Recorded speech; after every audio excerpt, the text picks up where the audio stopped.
and you activate it. Because otherwise, you can carry this work into your weekends and into your nights, and it could start getting into your dreams and waking you up at night, causing TMJ like I still have from the stress that I've had over the years from dealing with certain things and seeing things as an embedded planner. So have that off switch when things are getting really tough, when you see things, when you go through things, when you have management coming at you. Make sure that you're not suffering in silence alone. Talk to somebody. Talking to your colleagues, your coworkers, your fellow embedded planners. Talk to me. Talk to Dan. I'm going to volunteer you, Dan. Talk to us.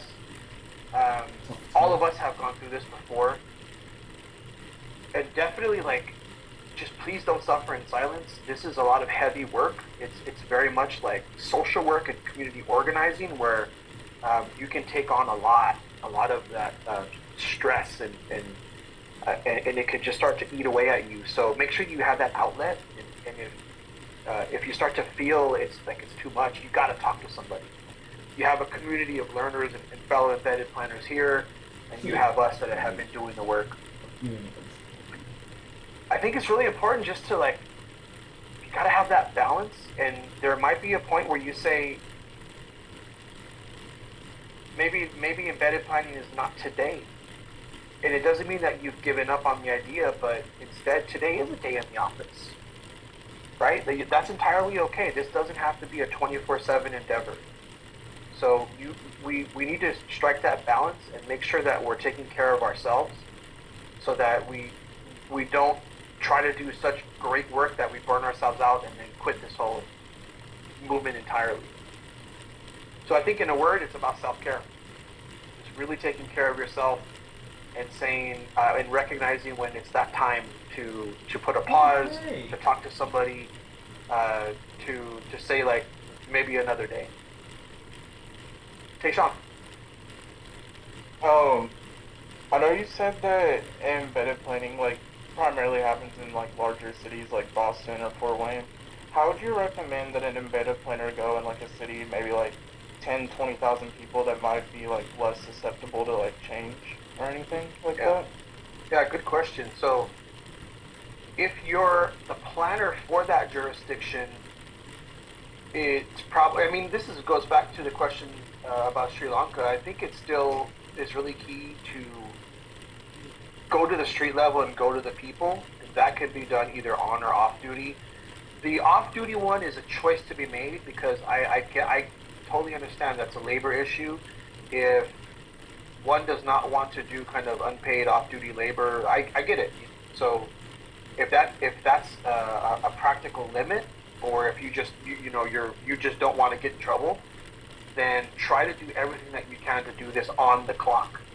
And if you have a smaller jurisdiction, 15,000 instead of 6 million, what we deal with here versus smaller cities. It might be that much easier. You may not talk to every one of the 15,000 people, but the idea and the conversation will work its way around a lot easier if it's a smaller jurisdiction. But it all starts with going to the street level and go. So, in coffee shops, street corners, gathering spaces, right? I think that's where it starts. And then internally, when you feel comfortable, especially if you don't feel like you're going to get hard blowback or institutional resistance, start having conversations with your coworkers if there's other planners, if there's planning technicians, and if there's other staff that might be interested, and perhaps work up your way to the planning director. You have all these resources now that you can bring and be like, this thing exists. Here's everything that's been written. Here's a class I took. Here's all these talks, publications. We could do this, and here's why. And if you built those relationships in the community would be like, yeah, this community of 15,000 people wants embedded planning.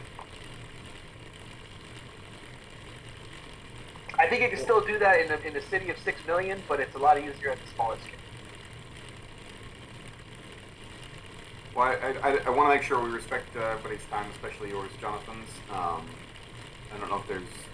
Any last questions? Yeah, any final thoughts before we go?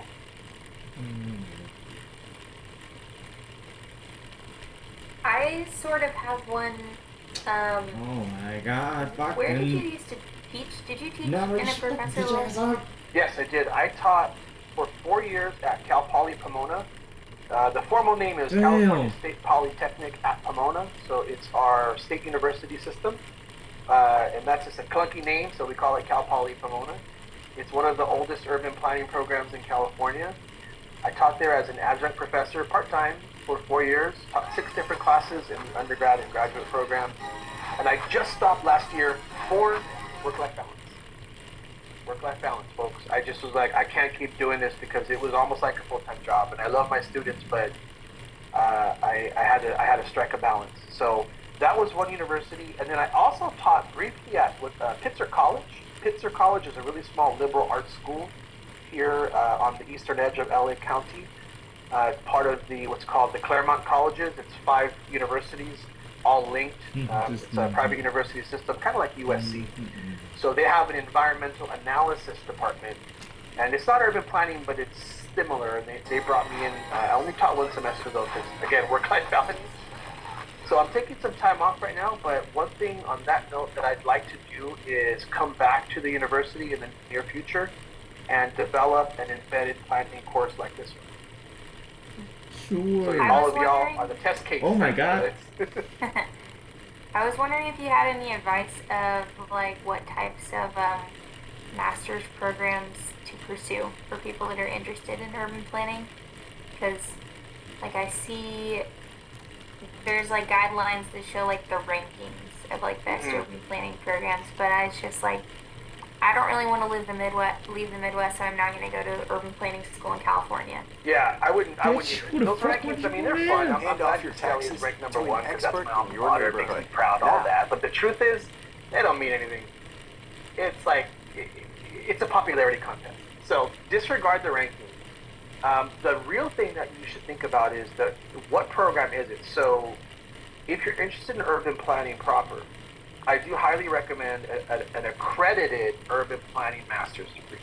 What you want to do is, I'm sure there's one in Indiana. I'm not sure of the accreditation status, but Indiana or the Midwest, check with the Planning Accreditation Board. They have it all on their website, and they have a list of accredited programs. Go to an accredited, ideally you want to go to an accredited master's program because it just makes a lot of things easier later in the job market, and if you ever want to get AICP, things like that. So look those up, and you can certainly stay in the Midwest. There's a lot of planning schools there and in the states around you. The nomenclature changes. Sometimes it's called a MERP, Master of Urban and Regional Planning. When I was in grad school, it was an MA in Urban Planning. It was an MAUP. Over here down the street at USC, it's called a MUP, an MUP, right? So it's all kinds of different names. But what you just want to do is make sure that it is an accredited urban planning master's. And that's all that matters, despite what the nomenclature might be.